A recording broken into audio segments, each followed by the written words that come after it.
اگر مسلمان کسی مصیبت میں مبتلا ہو تو یہ کیسے معلوم ہوگا یہ مصیبت کس کے گناہوں کی وجہ سے ہے یا اس کے درجات بلند کے لیے ہے؟ کتاب و سنت میں مصیبتوں اور پریشانیوں کے بارے میں اللہ تعالیٰ کی حکمت اور قضاء و قدر کے علاوہ دو براہ راست اسباب ہیں۔ نمبر 1، انسان کی طرف سے کیے جانے والے گناہ، نافرمانیاں، چاہے یہ گناہ کفر کی حد تک ہوں یا پھر عام گناہ یا کبیرہ گناہوں میں سے تعلق رکھتے ہوں۔ چنانچہ جزا اور فوری جزا کے طور پر اللہ تعالیٰ کی طرف سے گناہ گار شخص کو مصیبت میں مبتلا کیا جاتا ہے۔ فرمانے باری تعالیٰ ہے، آپ کو کوئی بھی نقصان پہنچے تو یہ تمہاری اپنی وجہ سے ہے۔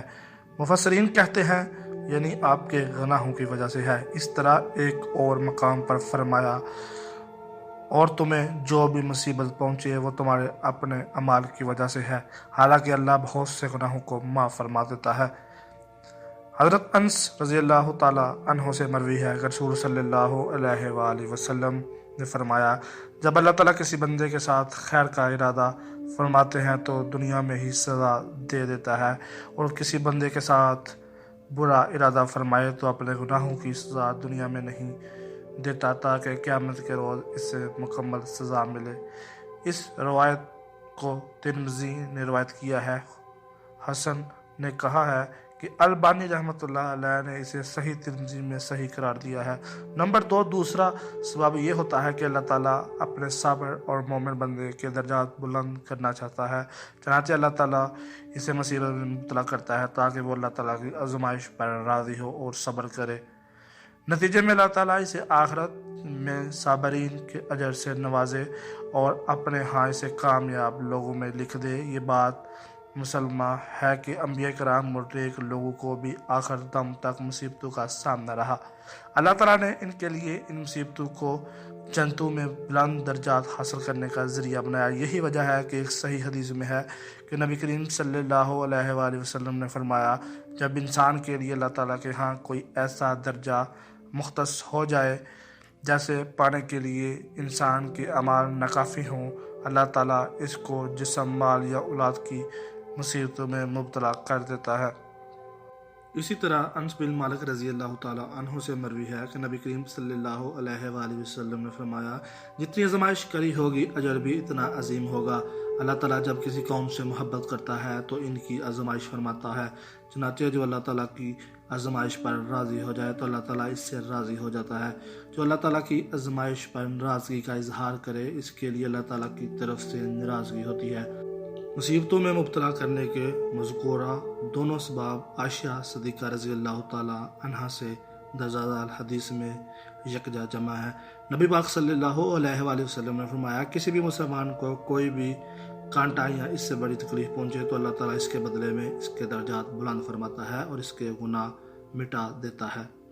پھر اکثر ایسا ہوتا ہے کہ یہ دونوں اسباب یکجا ہو جاتے ہیں اور ان کے یکجا ہونے کی مثالیں الگ الگ ہونے سے زیادہ ہیں، جیسے کہ آپ کو عام دیکھنے میں ملے گا کہ جیسے اللہ تعالیٰ کسی مصیبت میں مبتلا فرمائے اور وہ اس پر صبر شکر کرے تو اللہ تعالیٰ اس کے گناہ معاف فرما دیتا ہے اور جنت میں درجات بلند کر دیتا ہے، نیز ایسے صابرین کے اجر سے بھی نوازتا ہے۔ بالکل اسی طرح جس شخص کو اللہ تعالیٰ مصیبتوں میں اس کے لیے مبتلا فرماتا ہے تاکہ وہ جنت میں اپنے لیے مخصوص درجے تک پہنچ سکے تو اس کے بھی گزشتہ گناہ معاف کر دیتا ہے، نیز اس مصیبت کو دنیاوی سزا شمار کر لیا جاتا ہے اور آخرت میں اسے مزید سزا نہیں ملے گی، جیسے کہ کچھ انبیاء کرام کے ساتھ ایسا ہوا ہے۔ مثال کے طور پر حضرت آدم علیہ السلام اور یونس علیہ السلام، اللہ تعالیٰ نے آدم علیہ السلام کو جنت میں سے بے دخل کیا اور یونس بن علیہ السلام کو مچھلی کے پیٹ میں مبتلا کیا تو اللہ تعالیٰ نے دونوں کے درجات اس لیے بلند فرمائے کہ انہوں نے ان پر صبر کیا اور اللہ تعالیٰ سے ثواب کی امید رکھی، چنانچہ ان کے لیے یہ مصیبت یونس اور آدم علیہ السلام سے سرزد ہونے والی غلطی کا کفارہ بن گئی۔ آپ کی مزید رہنمائی کے لیے یہ بات بھی قابل غور ہے کہ دنیاوی سزا آخروی سزا سے منسلک ہوتی ہے، جدا نہیں ہوتی، نیز مذکورہ دونوں اسباب کو تذکرہ یکجا متحد صحیح حدیث میں موجود ہے، جیسے کہ سعد بن ابی وقاص رضی اللہ تعالیٰ عنہ کہتے ہیں کہ میں نے عرض کیا، اللہ کے رسول، کن لوگوں کی آزمائش سخت ہوتی ہے۔ آپ صلی اللہ علیہ وآلہ وسلم نے فرمایا، انبیاء کرام کی ان کے بعد جس قدر انبیاء کرام کے نقش قدم پر چلنے والا ہوگا، انہیں اسی قدر آزمائش میں ڈالا جائے گا۔ چنانچہ ایک آدمی کو اس کی دیانتداری کے مطابق ہی آزمایا جاتا ہے۔ جتنی دیانتداری ٹھوس ہوگی، آزمائش بھی اتنی ہی سخت ہوگی۔ اگر اس کی دیانتداری حالت پتری ہوگی تو اس کی آزمائشیں بھی کم ہوگی، حتیٰ کہ آزمائشیں انسان کے گناہوں کو مکمل طور پر مٹا دیتی ہیں اور انسان زمین پر چلتا پھرتا ہے اور اس پر کوئی گناہ باقی نہیں رہتا۔ لیکن ایسا بھی ممکن ہے کہ مذکورہ دونوں اسباب میں سے کوئی ایک اسباب دوسرے کی بنسبت زیادہ عیاں ہو، اور اس فرق کو مصیبت سے متعلقہ دیگر قرائن اور شہداء کو دیکھ کر سمجھا جا سکے۔ چنانچہ اگر مصیبت شخص کافر ہو تو ایسی صورت میں اس کی آزمائش بلندی درجات کے لیے نہیں ہو سکتی، کیونکہ قیامت کے دن کافر کی نیکیوں کا اللہ تعالیٰ کے ہاں کوئی وزن نہیں ہوگا۔ لیکن اس مصیبت کی وجہ سے دیگر لوگوں کو نصیحت ہو سکتی ہے کہ وہ مصیبت زدہ کافر کو دیکھ کر سیدھے ہو جائیں اور کافر جیسی غلطی خود نہ کرے۔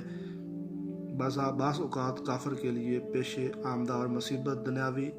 عذاب کا حصہ ہوتی ہے، جبکہ آخرت میں ملنے والا عذاب اس کے علاوہ ہوگا، جیسے کہ اللہ تعالیٰ کا فرمان ہے قرآن مجید میں، اگر مصیبت زدہ شخص مسلمان ہو لیکن گناہ کر کے دوسروں کو بتلانے والا ہو، جیسے فاسق ہو جس کے فاسق کا سب سے علم ہو، ایسی صورت میں پیش آمدہ مصیبت گناہ مٹانے کے لیے دی جانے والی جزا اور سزا زیادہ محسوس ہوتی ہے، کیونکہ درجات کی بلندی سے قبل گناہوں کا خاتمہ پہلے سے کیا جاتا ہے، اور گناہ گار کو درجات کی بلندی سے پہلے گناہوں کی صفائی اور کفارے کی ضرورت ہے۔ دوسری جانب اگر کوئی نیک عبادت گزار مسلمان مصیبت زدہ ہو، اس شخص نے کبھی اللہ تعالیٰ کی نافرمانی نہ کی ہو، ہمیشہ اللہ تعالیٰ کی بندگی میں مگن رہتا ہو، حمد و شکر زبان پر جاری رہے، اللہ سے لو اور ناطہ جوڑ کر رکھے، ایسے مسلمان کے متعلق یہی زیادہ محسوس ہوتا ہے کہ پیش آمدہ مصیبت درجات کی بلندی کے لیے ہے۔ جتنے بھی لوگ یہ زمین پر اللہ تعالیٰ کے گواہ ہیں، چنانچہ اگر کسی شخص کی نیکی تقویٰ کا علم ہے تو پھر اسے مصیبت زدہ پائیں اور مصیبت پر صبر کرنے کی ضرورت میں اللہ تعالیٰ کی جانب بلندی درجات کی خوشخبری اور نوید سنا سکتے ہیں۔ لیکن یہ مصیبت زدہ شخص نے جزا فضا سے کام لیا، ایسی صورت میں اس کی مصیبت کو بلندی درجات کا سبب نہیں سمجھا جائے گا، کیونکہ اس شخص نے اللہ تعالیٰ کے فیصلے پر ہی صبر اور ناراضگی کا اظہار کر دیا، تو ایسی صورت میں یہ مصیبت جزا اور سزا سے تعلق رکھے گی۔ کچھ نیک لوگوں کا یہ بھی کہنا ہے کہ مصیبتیں اس وقت سزا ہوتی ہیں جب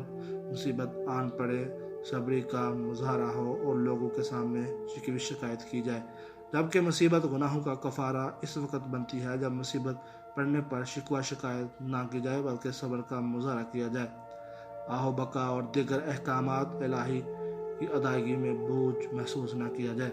نیز مصیبتیں بلندی درجات کا سب اس وقت بنتی ہیں جب مصیبت پڑنے پر اللہ تعالیٰ کے اس فیصلے کو مکمل رضامندی سے قبول کر لے، دل مطمئن رہے، تقدیری فیصلوں پر افراتفری کا شکار نہ ہو، یہاں تک کہ تقدیری فیصلے ٹل جائیں۔ انہی مذکورہ باتیں ختم نہیں ہیں، بلکہ قرآن اور شہداء انہیں پرواہ کار لا کر انسان مصیبتوں اور تکلیفوں کی جان پڑتال کر سکتا ہے، لیکن ان کے بارے میں حتمی بات نہیں کی جا سکتی، نہ تو اپنے اور نہ ہی کسی اور کے بارے میں۔ عین ممکن ہے کہ صاحب کا لمبی چوڑی تفصیل سے زیادہ اہم بات یہ ہو کہ انسان کے لیے قابل غور اور فکر عملی پہلو یہ ہے کہ دنیا کی کوئی بھی مصیبت اس وقت تک خیر و برکت کا باعث ہے جب تک مصیبت پر صبر کرے اور اللہ تعالیٰ سے ثواب کی امید رکھے، اور دنیا کی کوئی بھی مصیبت اس وقت تک شر اور نقصان کا باعث ہے جب تک وہ جزا فضا سے کام لے۔ چنانچہ اگر انسان اپنے آپ کو مصیبتوں پر صبر کرنے کی عادت ڈال لے، اللہ تعالیٰ کے فیصلوں پر اظہار رضامندی کرے، تو مصیبت کا سبب علم میں ہو یا نہ ہو اس سے اسے کوئی فرق پڑنے والا نہیں، بلکہ بہتر طریقہ یہی ہے کہ ہمیشہ اپنے آپ کا محاسبہ کرے، اپنے اندر کی کمی کوتاہی کو تلاش کرے، جہاں حلال پیدا ہو اسے ڈھونڈے، کیونکہ ہم سب غلطیوں کے پتلے ہیں۔ کون ہے جو اللہ تعالیٰ کے بارے میں سستی اور کوتاہی کا شکار نہ ہوا ہو؟ اگر جنگ احد کے دن نبی کریم صلی اللہ علیہ وآلہ وسلم کے ایک حکم کی مخالفت کی یادداشت میں اللہ تعالیٰ مسلمانوں کو اتنی بڑی تعداد میں مشرکوں کے ہاتھ شہید کروا سکتا ہے، حالانکہ وہ نبی پاک صلی اللہ علیہ وآلہ وسلم کے صحابہ کرام تھے، انبیاء کرام اور رسولوں کے بعد افضل ترین شخصیتوں کے مالک، ایک عام آدمی ہر مصیبت کے بدلے بلندی درجات کا خواہش مند کیسے ہو سکتا ہے؟ ابراہیم بن آدم رحمۃ اللہ علیہ جس وقت سخت اندھیری اور بادلوں سے بدلتے ہوئے رنگ دیکھتے تو کہتے یہ سب میرے گناہوں کی وجہ سے ہے، اگر میں یہاں سے چلا جاؤں تو تمہیں اس سے کوئی نقصان نہیں پہنچے گا۔ اگر ابراہیم بن آدم رحمۃ اللہ علیہ کا یہ حال تھا تو ہماری کیا حالت ہونی چاہیے؟ ان تمام باتوں سے ہٹ کر اہم ترین بات یہ ہے کہ انسان اللہ تعالیٰ کے بارے میں ہمیشہ حسن ظن رکھے اور ہر حالت میں اللہ تعالیٰ کے بارے میں اچھی سوچ ذہن میں لائے، کیونکہ وہی بخشنے والا اور ڈر کا مستحق ہے۔ ہم اللہ تعالیٰ سے دعا گو ہیں کہ ہم پر اپنی رحمت فرمائے اور ہمیں بخش دے، ہمیں کارآمد علم سکھائے اور مصیبت پڑنے پر ہمیں اجر سے نوازے۔ بے شک وہی سننے والا اور دعائیں قبول کرنے والا ہے۔ مزید اس طرح کی انفارمیٹو اور اچھی ویڈیو دیکھنے کے لیے چینل کو سبسکرائب کرنا مت بھولیے اور بیل آئیکن پر ضرور کلک کیجیے تاکہ آنے والی نئی ویڈیو آپ کو مل سکے۔ السلام علیکم ورحمۃ اللہ وبرکاتہ۔